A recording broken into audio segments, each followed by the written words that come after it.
Bonjour. Bonjour. Alors, qu'enseignez-vous et à quel niveau de classe? Alors, moi j'enseigne deux enseignements qui sont art plastique, qui est plutôt la pratique des arts, et puis histoire des arts, qui est plutôt théorique, qui est une étude des arts, que ce soit peinture, sculpture, architecture, mais aussi des arts plus récents comme la photographie, comme le cinéma, comme la bande dessinée. Il y a aussi de la musique.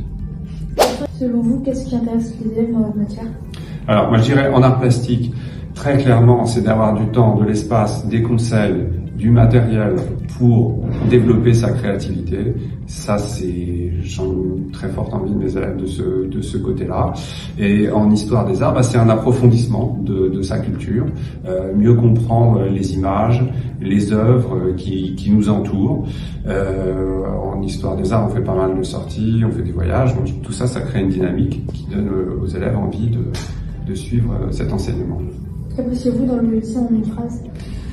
En une phrase, ce que j'apprécie dans le lycée, c'est sa diversité, parce qu'en fait, il y a des gens qui sont de toutes sortes d'origines, il y a des élèves qui suivent des filières, des cursus très différents, et tout ça dans un climat assez harmonieux. Donc voilà, je dirais que c'est ça que j'apprécie dans ce lycée, ce qui fait que j'y enseigne depuis très longtemps. Qu'est-ce que l'enseignement de l'histoire des arts? Alors, ça reprend un peu la question de tout à l'heure. Donc l'histoire des arts, c'est les arts. Et que ce soit peinture, sculpture, architecture, photographie, cinéma, bande dessinée, musique. Les arts, le pluriel d'histoire des arts renvoie aussi à différentes cultures, cultures asiatiques, africaines, européennes, différentes périodes, puisqu'on parle de l'art de la préhistoire, mais aussi de l'art contemporain, l'art qu'on fait de nos jours.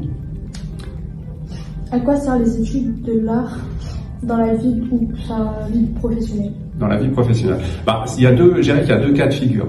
Soit vous faites une profession qui est artistique, soit que vous organisez des expositions, faites de la médiation culturelle, soit que vous créez de l'art vous-même, et à ce moment-là, il y a un lien qui est évident. Et puis je dirais que moi j'ai aussi des élèves qui étaient excellents en art plastique, en histoire des arts, qui sont devenus médecins, ingénieurs, qui ont fait plein de choses, qui élèvent des chiens. J'ai une ancienne élève qui élève des chiens. Et en fait, ça leur donne un plus, parce qu'ils savent voir les choses qui les entourent, ils ont accès à leur propre créativité, et ça fait une grosse différence de pouvoir faire ça. À quel niveau cette matière est-elle enseignée? Seconde, première et terminale, donc les trois niveaux du lycée. Et à quelle poursuite d'études prépare cette matière?